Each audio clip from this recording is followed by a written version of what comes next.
Hello. Hello, Richard. Good morning. I'm morning to you also. Thank you. And how has How your... is everything? Well, it's going okay so far this morning, but as you know, it's been a really tense couple of weeks in the U.S. for the murder of George Floyd and all of the protests and rioting and police brutality that we've seen in the wake of it. So it's been pretty tense, but as you know, this is something I wanted to use this occasion to talk to you of the experience you've had both in your home country in Africa and now in Italy. So I wanted to hear more than anything your thoughts, but first, actually, I'm hearing birds sing in the background, and that is so nice. Yeah? I can hear the birds singing in the background. It's really nice, Richard. Yeah. First of all, I thank you for this opportunity for me to just voice it out. About the racism and about the George Floyd, what happened in America, the issue have gone viral to see that a white man killed a black man. Because it's not right for a cop to kill, because we all know that cops, they are for life and for property. Cops are their own is to take care of life and properties for everything to be okay.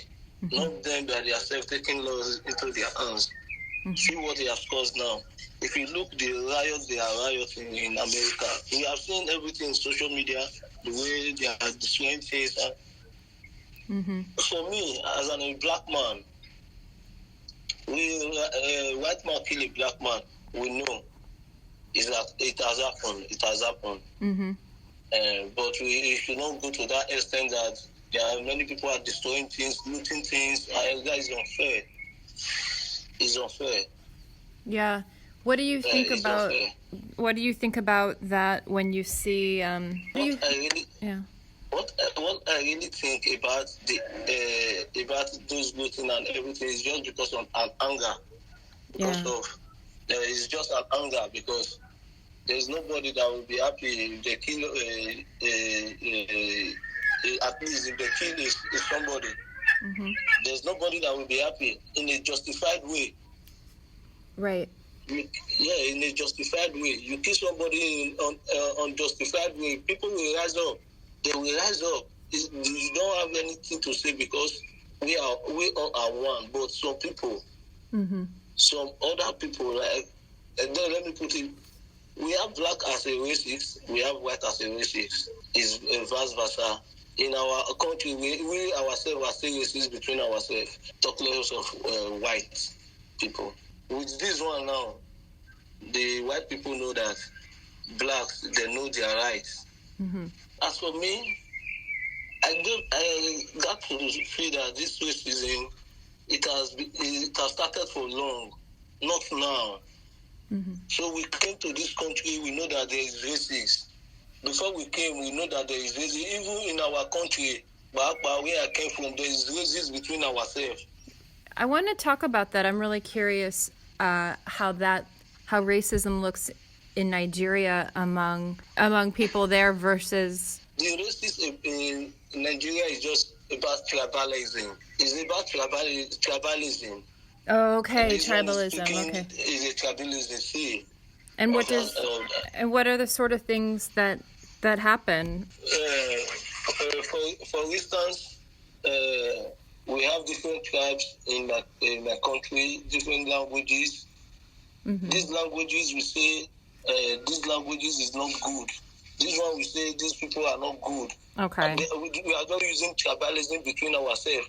This one, we say, this tribe, they are bad people. This tribe, we say, this tribe, they are bad people. So they won't make their daughter or their son to get married between each other because of the tribalism system they are buying to. And how has that sort of thing, when you were in Nigeria, affected your way of living? Like, how did it ever prevent you from doing certain things, or was there a certain kind of prejudice against you at different moments? That, you know what I mean? Like, do people have ideas about you or other people just out in the open? How does it work? When I'm in Nigeria, I was in my state and in my city, and people around me, we were all together with one love, oneness. Okay. Because we know we were speaking the same dialect. Okay. So everyone in your area spoke the same dialect. Yeah. Okay. Yeah. And what happens if you leave that area? Peaceful and very peaceful, because we all know that our father came from this place. Your father came from this place. My father came from this place. We all came from the same place. And we grow up in the same place. We speak one mind. Whenever we go out, the love that we have between ourselves, we still share with others outside. That makes us grow.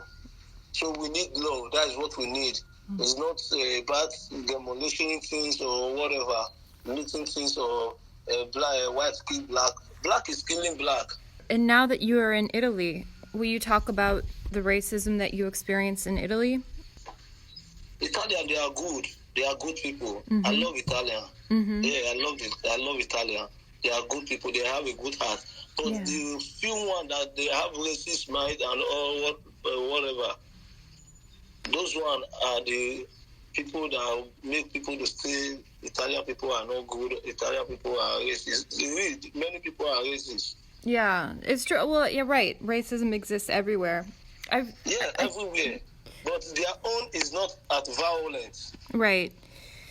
Well, it's not violent. This is good. It's not at violence. But my question, what I really want to give you right now, is the time on this podcast to talk to people. Like, there's a lot of Americans who are listening. There are a lot of white Europeans who are listening, who don't know your experience. And I want to give you the chance to talk about, if you wish, what your daily experience is like, what your life experience is like as a person of color, as a black man from Nigeria in a very white country. How do you, for example, in the United States, a lot of people express fear from the police, for example. I don't know if that's something that you experience, but whatever is unique to you, I would really like you to have a chance to tell people what it's really like for you and the things you deal with. We pass a lot of stress and a lot of things we see with our eyes. Yeah, we see a lot of things in our eyes. Why? Because from our journey to be in Italy, like this, we decide our mind that either 50-50, either you win or you lose, because many people lose their life on the struggle. On their way to Italy. On the way to Italy. It's just like a struggle. The fittest survive and make their way to Italy and be in Italy, because they have seen many, many things. Person like me, I've seen. From my journey, get to this Italy, the kind of people I've been go with. I know the way their things are. Yeah. Among your brothers there, what everybody had to do just in order to get there. Yeah. Why? Because we all are together. We are not from the same family. We just meet together in the same place. So from there we study each other to know more about how we are, to know how we are. Where are you from? So we all became one in those kind of situations. Anybody that came into Italy through land, he has a story to tell, because it's not easy. Yeah. It was just like the closer to the mountain, tougher it is. Because when we were coming from the desert, many people died from the desert. Some even succeed from the desert. When you were crossing the Sahara after you left Niger, before Libya. many die at Libya. Many Yeah. because of. And so Libya, I want to say, and so for the people listening who aren't familiar with your journey, I want to just tell them just the geography of it. But because once you leave Nigeria and you get to Niger, after Agadez, that used to be the main points, I think still is, where people will then cross the Sahara Desert, which is what you're talking about right now, before they enter Libya. yeah, that is how it is. That is how it is.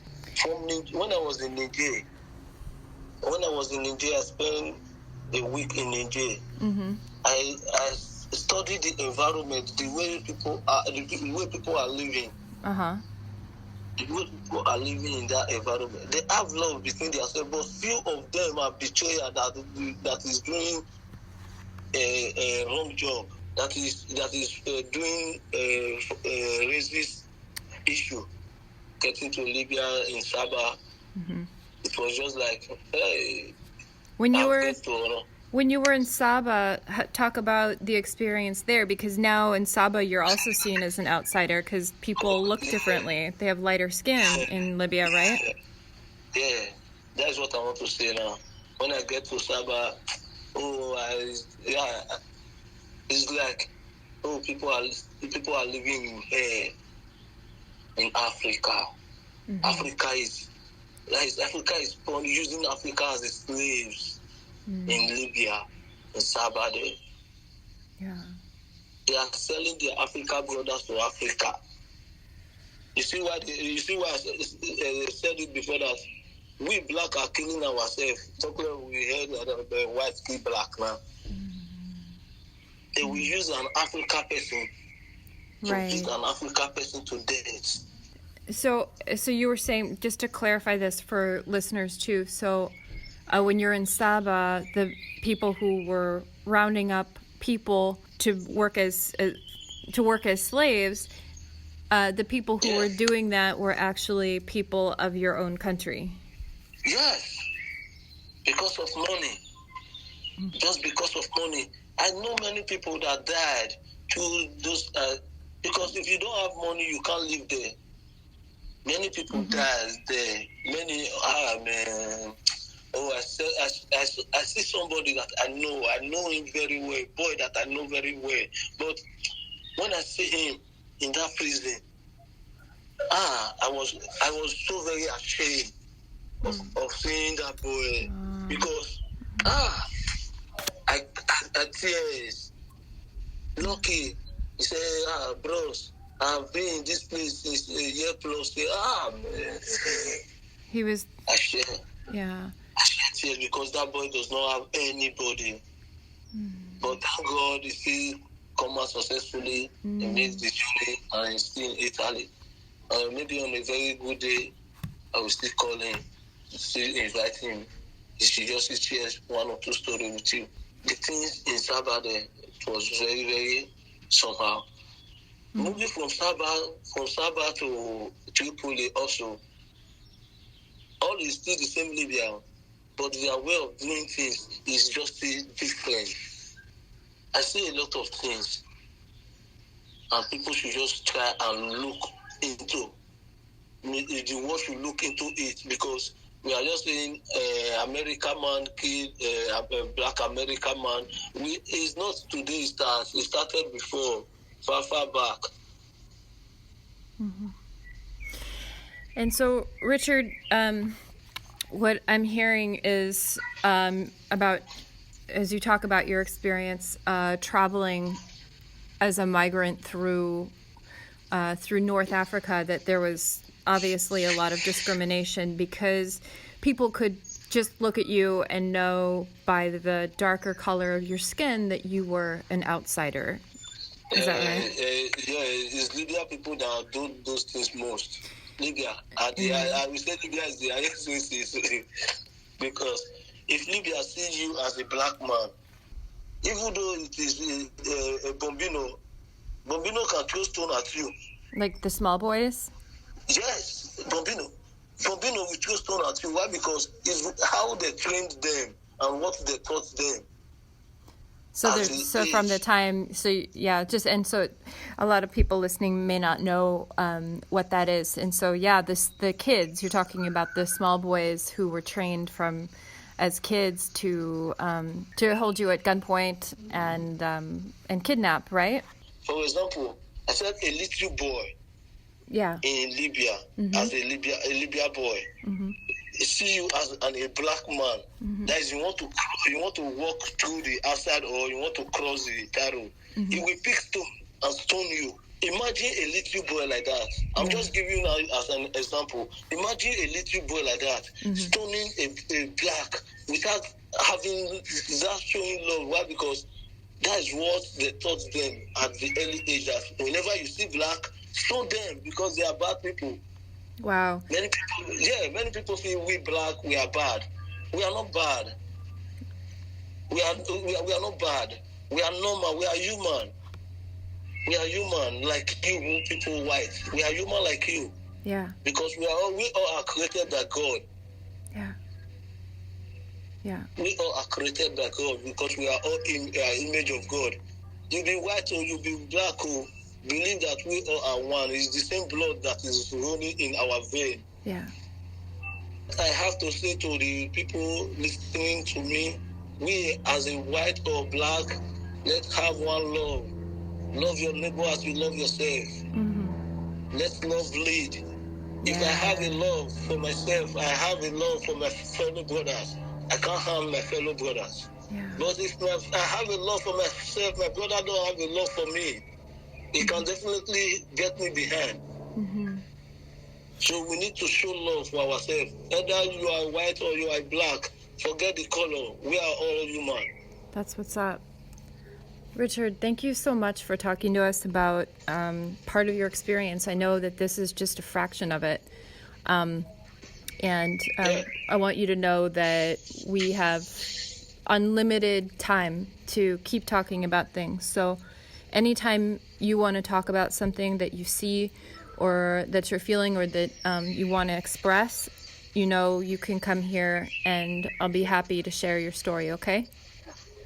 Okay, no problem. Thank you very much. Yeah, we're grateful to have you. Okay, thank you very much. All right. Thank you, Richard. Wait to see you. I can't wait to see you. Okay.